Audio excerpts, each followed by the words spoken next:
Vamos iniciar a mentoria de cardiologia, começando pelo tema hipertensão arterial sistêmica. Como você pode perceber, esse resumo é um resumo grande, mas muito completo. Tem todas as informações aqui neste resumo, mas não são todas as informações que são relevantes para provas. Por isso que o meu objetivo é te guiar, é te mostrar o que é importante dessa matéria, é te mostrar também os conceitos chaves que costumam aparecer nos casos clínicos. E é de fato te direcionar. Já vivi na pele o que você está vivendo, já passei pela clínica médica, já passei pela cardiologia. E hoje sou médica e reconheço a importância em médicos generalistas conhecerem sobre hipertensão arterial. Então vamos comigo, vamos acompanhando aqui o raciocínio, para você de fato garantir uma excelente nota. Então vamos iniciar pela introdução. A hipertensão arterial sistêmica, ela é uma doença crônica, então você tem que saber isso, é uma doença crônica. Não existe cura de fato para um paciente que é hipertenso por ser uma condição crônica, mas a gente já sabe que tem tratamento, tem controle e tem prevenção também de outras complicações cardiovasculares. Então o valor que você vai decorar para a prova, o valor de referência para definir um paciente hipertenso é a pressão arterial sistólica desse paciente vai estar igual ou maior do que 140 e a diastólica vai estar maior ou igual a 90. E aí, vale ressaltar uma informação muito importante que você tem que saber disso, é que você só pode dar o diagnóstico para um indivíduo que ele é hipertenso se você aferir a pressão arterial desse paciente em 2 ocasiões diferentes. Ou seja, se você fez a primeira aferição, a pressão do paciente deu acima, a sistólica deu acima de 140 e a diastólica deu acima de 90, você não pode ainda fechar o diagnóstico de hipertensão, porque você tem que fazer de novo uma nova medida dessa pressão para, de fato, você conseguir diagnosticar esse paciente com hipertensão arterial sistêmica. Então, lembra disso, precisamos de 2 ocasiões diferentes.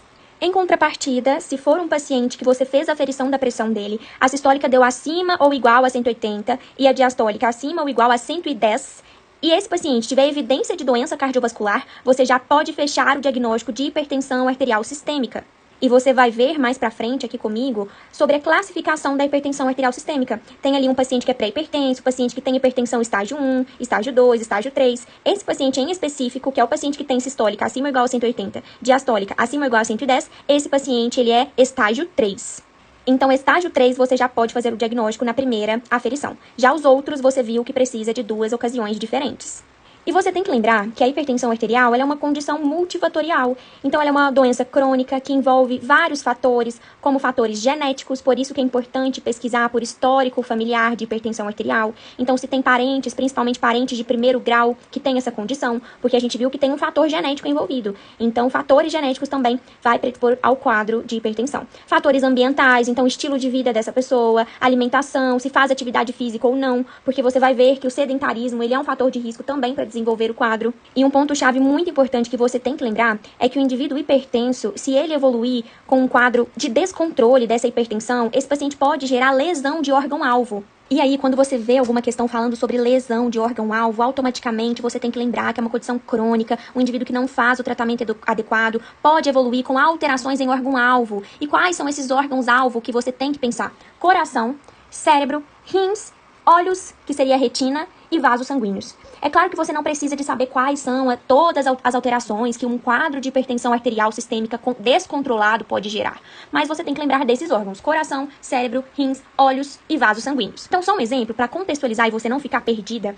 Coração pode gerar uma insuficiência cardíaca. Cérebro pode gerar um AVC. Rim pode gerar uma insuficiência renal. Olhos pode gerar uma retinopatia hipertensiva. E nos vasos sanguíneos pode gerar um aneurisma, pode gerar uma doença arterial periférica, que inclusive você vai estudar em angiologia. Pode gerar uma aterosclerose, que inclusive você vai estudar em insuficiência coronariana crônica e vai falar também um pouquinho dela na insuficiência coronariana aguda, né? Claro que você não precisa de saber sobre isso, você está iniciando cardiologia agora, você vai aprender mais pra frente sobre esses conteúdos. Mas você tem que lembrar que a hipertensão arterial sistêmica pode gerar lesão de órgão-alvo. E aí agora, eu vou falar de alguns pontos chaves que é muito importante, costuma cair também em casos clínicos e também algumas questões abordando sobre isso. Então acompanhe comigo, que aí você já vai pegando o raciocínio e já vai entendendo que é importante saber desses pontos chaves que eu vou falar agora.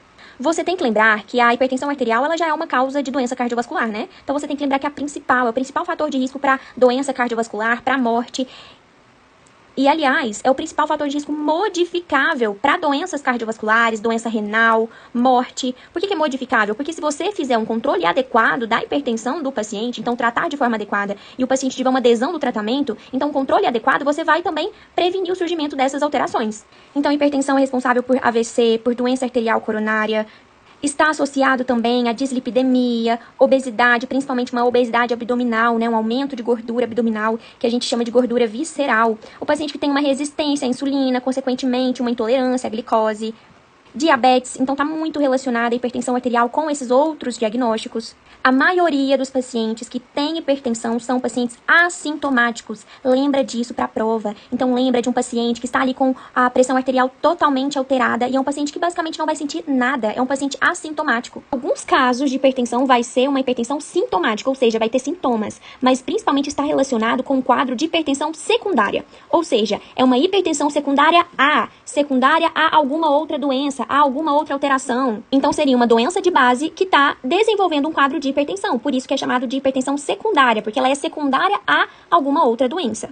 Então agora vamos para o que de fato realmente importa para a prova, que é você entender o critério diagnóstico, que é você entender como realizar o diagnóstico correto e como de fato realizar um tratamento correto para o paciente. Você vai perceber que eu não vou ficar lendo todo o resumo, não tem necessidade. O objetivo da mentoria é direcionar o seu estudo, é te passar o que de fato é importante, é te passar o que de fato é cobrado em provas. Então vamos lá? Resumindo, então, a pressão arterial elevada para definir um paciente com hipertensão arterial, ele vai ter a sistólica acima ou igual a 140 e a diastólica acima ou igual a 90 em pelo menos 2 ocasiões. E observação, na ausência de medicação antihipertensiva, né? Claramente, porque às vezes o paciente vai estar ali fazendo uso de remédios, por isso que na anamnese você tem que investigar se faz o uso de medicações ou não. Se ele tiver uma pressão arterial sistólica acima de 180 ou igual a 180 e acima ou igual a 110 na diastólica, você já pode fechar o diagnóstico de hipertensão estágio 3.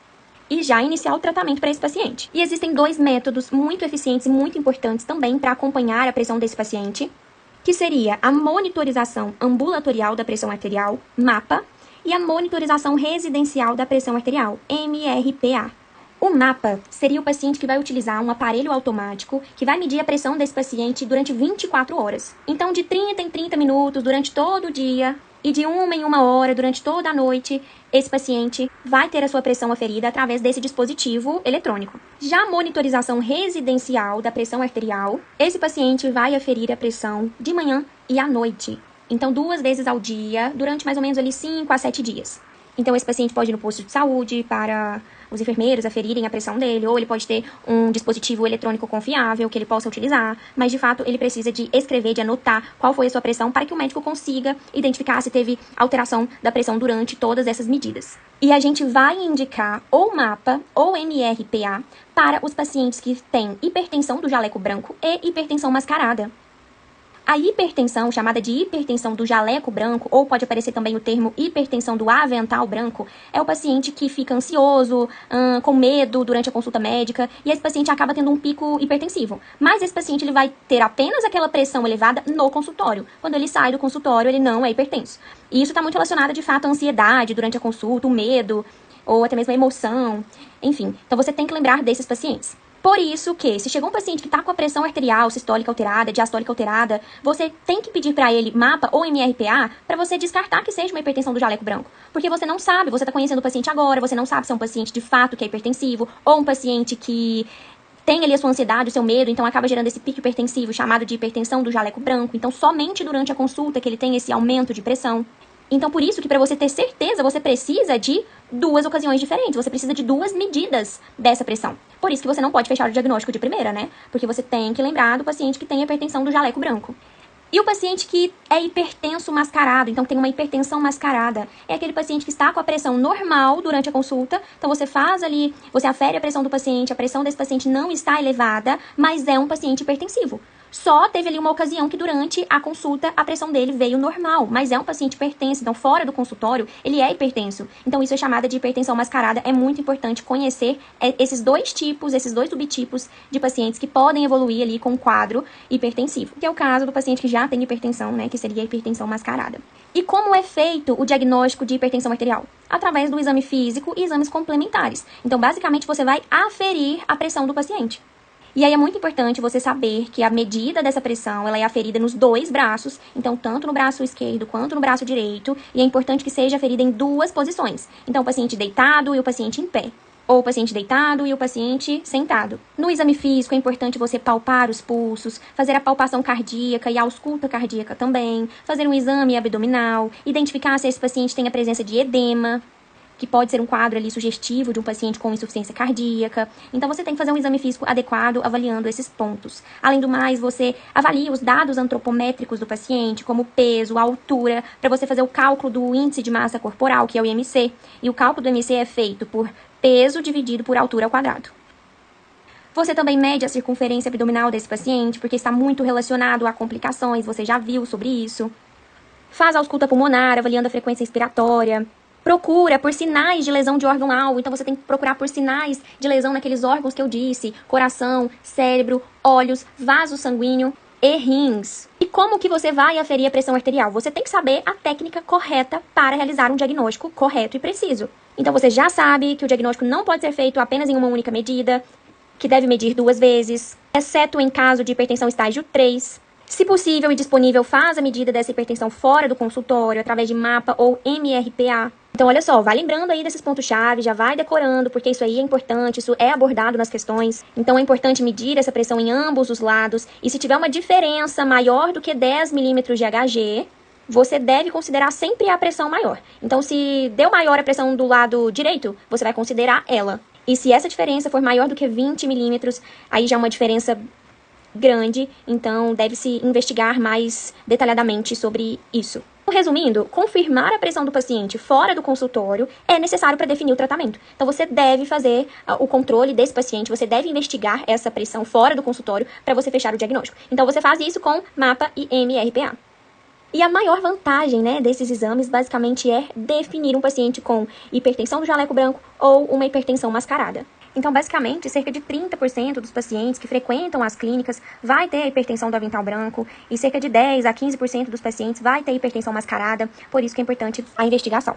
E vale ressaltar que aquele paciente que está com hipertensão do avental branco, que é o paciente que ainda não é hipertenso, mas está com esse pico elevado de hipertensão durante a consulta, é um paciente que pode desenvolver uma hipertensão futuramente. Então, de fato, futuramente ele pode desenvolver uma hipertensão sustentada e esse paciente vai precisar de tratamento. Então, é um ponto-chave aí que deve ser ressaltado.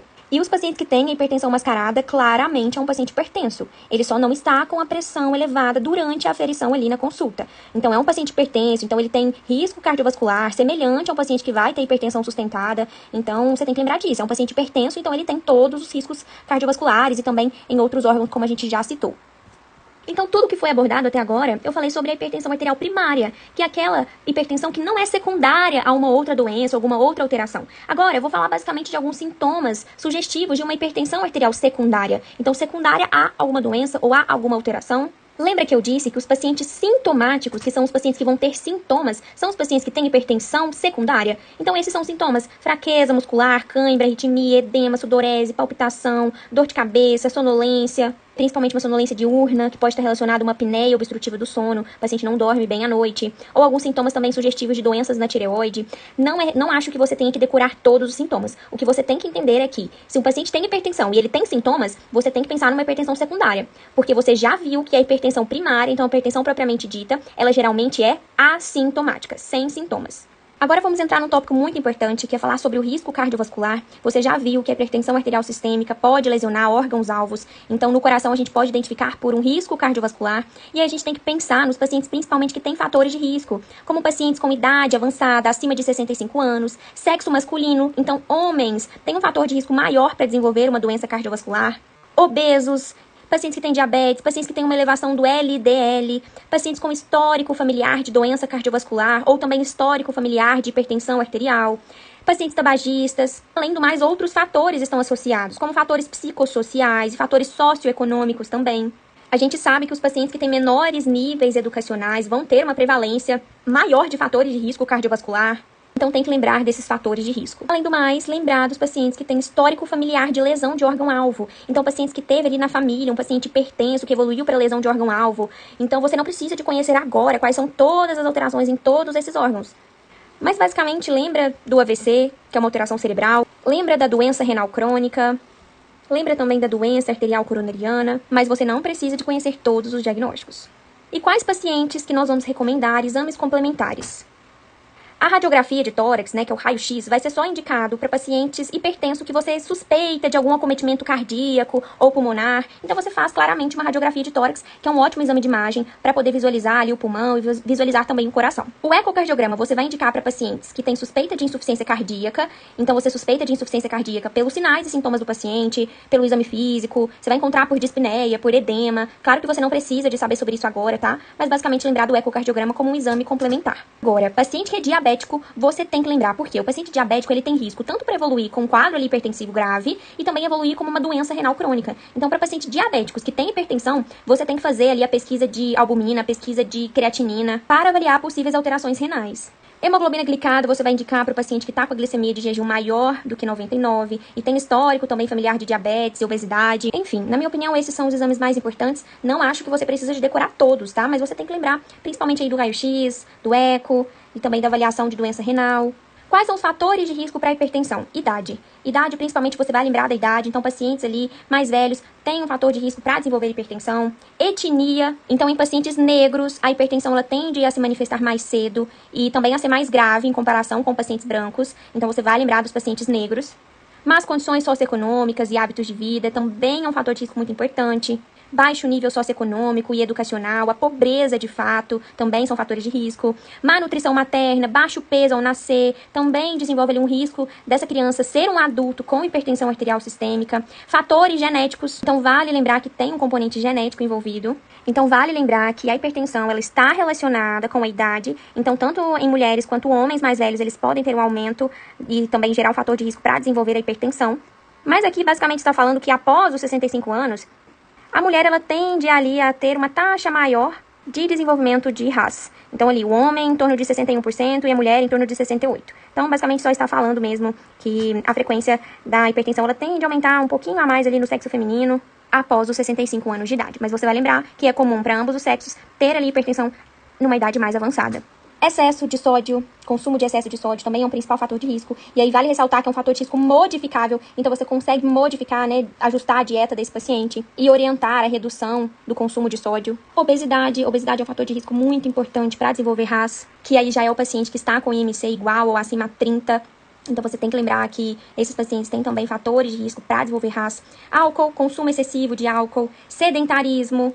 Todos esses fatores são fatores de risco para desenvolver uma hipertensão arterial sistêmica. Mas basicamente lembra da idade, dos pacientes negros, do consumo excessivo de sódio, da obesidade, do sedentarismo, dos fatores genéticos, então do componente genético que não pode esquecer, e também dos determinantes socioeconômicos. E de exame laboratorial, quais são os exames laboratoriais que você vai solicitar para esse paciente? Você não precisa de decorar todos, né? Porque também é fácil de você ter esse raciocínio. Então, os básicos, os exames básicos que a gente pede, que é um hemograma completo, a glicemia de jejum e também a hemoglobina glicada, porque você quer ver se esse paciente tem alteração, porque a gente viu que uma intolerância à glicose e até mesmo uma diabetes é fator de risco. Creatinina e filtração glomerular, para avaliar a taxa de filtração glomerular renal, então você consegue avaliar como que está a saúde renal desse paciente. Também o solicita ácido úrico, LDL, HDL, triglicerídeos, colesterol total, para avaliar o perfil lipídico do paciente, um eletrocardiograma, que é um exame básico cardiovascular, e urina, para avaliar como que está a urina desse paciente, se tem sedimento, se tem sangue e se tem outras alterações. Agora eu vou falar de algo muito importante que cai em prova, então presta muita atenção nisso aqui, porque cai perguntando quais são os fatores de riscos modificáveis e quais são os fatores de riscos não modificáveis, e é muito fácil de você lembrar. Então vamos lá. Quais são os fatores de risco que você consegue modificar? Obesidade, sedentarismo, consumo excessivo de sódio, tabagismo, etilismo e estresse. Tudo isso você consegue modificar. Você consegue fazer um tratamento para obesidade, você consegue orientar um paciente a fazer atividade física, você consegue ajustar a dieta do paciente e orientar também o consumo adequado de sódio e reduzir o excesso. Você consegue orientar o paciente a cessar o tabagismo e etilismo e também fazer o tratamento adequado para essas condições. E você também consegue fazer o manejo de um estresse, né? Às vezes vai ser necessário você entrar com um antidepressivo, orientar esses pacientes a também fazer ali uma terapia. Enfim, todos esses fatores são fatores modificáveis e é fácil de lembrar, né? Agora, o que você não consegue modificar? Você não consegue modificar a idade. Então, você viu que idade acima de 65 anos é um fator de risco. E você tem que lembrar disso. É 65 anos, não é 50, não é 40, não é 60, é 65. Histórico familiar de RAS, você também não consegue modificar isso. Etnia, né? Pacientes negros, você também não consegue modificar. E sexo masculino. Nem sexo masculino e nem sexo feminino você consegue alterar. E você já sabe que a RAS, ela é mais comum em homens até 50 anos e mais comum em mulheres após a menopausa, né? Eu já mostrei pra você que quando esses pacientes vão envelhecendo, na mulher tem uma pequena ali discrepância comparada ao homem, então na mulher é maior o desenvolvimento dessa hipertensão após a menopausa. Já em homens mais jovens, abaixo de 50 anos, é mais comum nesses homens.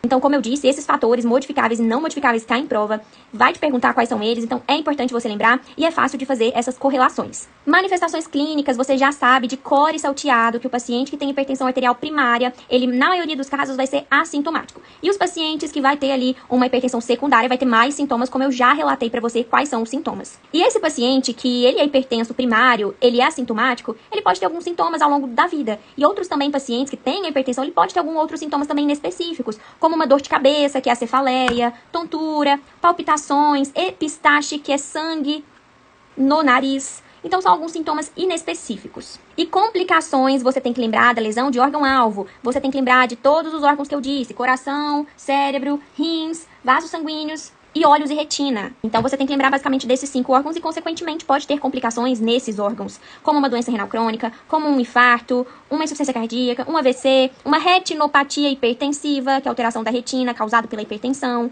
Então, essas complicações você também já sabe de cor e salteado. É claro que não precisa de conhecer todas, mas você tem que lembrar dessa lesão de órgão-alvo nesses 5 órgãos. Agora vamos falar da classificação da hipertensão arterial sistêmica. E isso não só cai em prova, como despenca na prova. Então é claro que você precisa de saber disso de cor e salteado. Então pega ali, ó, imprime essa tabela ou escreve essa tabela numa folha, cola na porta da geladeira, cola na porta do seu guarda-roupa, cola onde você quiser, que seja um lugar ali fácil pra você ver toda hora e pra você decorar. Você tem que decorar isso daqui, porque vai cair um caso clínico, nesse caso clínico, vai relatar ali o valor da pressão do paciente e vai te perguntar se ele tem hipertensão. Se ele tiver hipertensão, você tem que saber se é estágio 1, estágio 2 ou estágio 3. Então, tem que decorar essa tabela. Um paciente hipertenso, você já sabe que ele tem pressão arterial sistólica igual ou maior a 140 e pressão arterial diastólica maior ou igual a 90. Agora vamos entender os estágios. Paciente estágio 1, a pressão sistólica vai estar entre 140 e 159 e ou, tá? E aí ou, preste muita atenção nesse e ou, porque se o paciente tiver ou um ou outro, ele vai ter hipertensão. Se ele tiver apenas a sistólica alterada, então apenas a sistólica acima de 140, mas a diastólica dele ali tá 89. Esse paciente você pode dar o diagnóstico porque é e ou um ou outro, ou os dois juntos, ok? Lembra disso, isso é importante. Então, estágio 1, sistólica entre 140 e 159. Diastólica entre 90 e 99. Estágio 2, a sistólica entre 160 e 179 e ou diastólica entre 100 a 109. Estágio 3, você também já sabe de cor e salteado, que é sistólica igual ou maior a 180 e ou diastólica igual ou maior a 110. E os pacientes pré-hipertensos? Os pacientes pré-hipertensos vai ter sistólica entre 130 e 139 e ou diastólica entre 85 e 89. Já o paciente considerado como pressão arterial normal, ele tem a sistólica entre 120 e 129 e ou diastólica entre 80 e 89. E o paciente considerado como pressão arterial ótima é o paciente que vai ter a sistólica menor do que 120 e a diastólica menor do que 80. Aí, observação importante, aqui é E, ou seja, tem que ter os dois. Ele só vai ser considerado como uma pressão ótima se ele tiver tanto a sistólica ótima quanto a diastólica ótima. Por isso que é E, os dois. Então, ótima, pressão arterial sistólica menor do que 120 e a diastólica menor do que 80. Tem que saber sobre a classificação da pressão ótima? Tem. Tem que saber sobre a classificação da pressão normal? Tem. Tem que saber sobre a classificação do paciente pré-hipertenso? Tem. Então, tem que conhecer tudo dessa tabela, ok? Então, decore aí, que aí você já vai garantir acertar pelo menos ali umas 5 questões que vai cair perguntando sobre a classificação e perguntando sobre tratamento. E tratamento a gente vai ver daqui a pouquinho. Agora, essa outra tabela também é uma tabela de classificação de hipertensão. E nessa tabela está acrescentando o mapa e MRPA. Então, você já sabe que no consultório, para o paciente ser hipertenso, sistólica igual ou maior a 140 e ou diastólica maior ou igual a 90. Agora, no mapa, a gente avalia a vigília, que é o paciente acordado, o paciente dormindo, que é o sono, e a média ali, que a gente vai fazer uma média entre a pressão aferida durante o dia e durante a noite. Então, você faz a média nessas 24 horas. O paciente acordado, para ser considerado alterado essa pressão no mapa, a pressão vai vir igual ou maior a 135 e ou diastólica igual ou maior a 85. No sono, igual ou maior a 120 e ou igual ou maior a 70. Em 24 horas você faz a média, igual ou maior a 130 e ou igual ou maior a 80. E na avaliação de MRPA faz uma média também dessas medidas que foram feitas durante todos esses dias, que eu disse que era em torno de 5 dias, e aferida pelo menos 2 vezes ao dia, faz uma média. Acima ou igual a 135 sistólica e ou acima ou igual a 80 da diastólica. Então essa tabela também é outra que é importante você saber para a prova. Agora essa outra tabela está mostrando sobre o risco que esse paciente pode desenvolver complicações. Então, basicamente, é uma tabela que vai estratificar o risco de um paciente de acordo com seus fatores de risco. Então, vamos lá.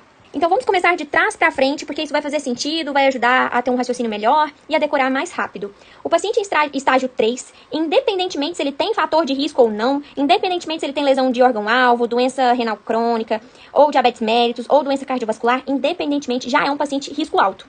Então, estágio 3, você vai lembrar, alto risco. Já o paciente estágio 2, ele vai ter risco moderado apenas se ele não tiver fator de risco. Nenhum fator de risco. Agora, se ele tiver um ou mais fatores de risco, já é um risco elevado, já é um alto risco que esse paciente tem. E quais são os fatores de risco? Todos aqueles que listamos, que são fatores de riscos modificáveis, os não modificáveis, por isso eu disse que você tem que conhecê-los. Já o paciente estágio 1, ele vai ter risco baixo se ele não tiver fator de risco, risco moderado se ele tiver 1 ou 2 fatores de risco, e se tiver mais de 3 fatores de risco, ou doença renal crônica, ou lesão de órgão-alvo, ou estágio 3, ou diabetes, ou doença cardiovascular, ele já tem um alto risco. E o paciente pré-hipertenso, ele só vai ter risco alto se ele tiver lesão de órgão-alvo, doença renal crônica, estágio 3, diabetes mellitus e doença cardiovascular. Agora, se esse paciente pré-hipertenso tiver mais de 3 fatores de risco, ele é risco moderado. Se tiver 1 ou 2 fatores de risco, ele é risco baixo. E se não tiver fator de risco, ele não tem risco, ok? Então, essa tabela você tem que lembrar, ela é muito importante também.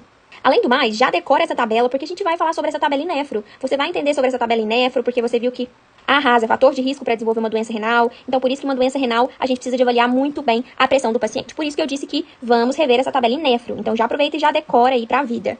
E para finalizar essa última tabela, está mostrando ali os níveis de pressão arterial no consultório e qual seria essa conduta. Então, o paciente que está com pressão menor do que 130 por 85 é um paciente que vai aferir essa pressão novamente daqui 3 anos. Mas, se o paciente tiver um fator de risco, a gente vai aferir anualmente. Agora, aquele paciente que já está com a pressão maior do que 130 até 159 de sistólica e entre 85 a 99 de diastólica, é um paciente que você vai confirmar o diagnóstico através de aferição fora do consultório, MAPA ou MRPA, que você já sabe. E o paciente com pressão sistólica acima de 160 e diastólica acima de 100, você deve confirmar dentro de alguns dias ou semanas. E para finalizar essa primeira mentoria, vamos falar um pouquinho sobre o tratamento da hipertensão arterial sistêmica. Primeiramente, vamos falar do tratamento não medicamentoso, então um tratamento que não envolve medicamentos e que envolve principalmente mudanças no estilo de vida. Então você já sabe isso daqui, ó. O paciente ele tem que ingerir menos sódio, fazer atividade física regularmente, reduzir consumo de álcool, reduzir tabaco, reduzir peso corporal, então manter um controle do peso corporal. Fazer também uma dieta e uma alimentação adequada. Então, essas são as mudanças no estilo de vida.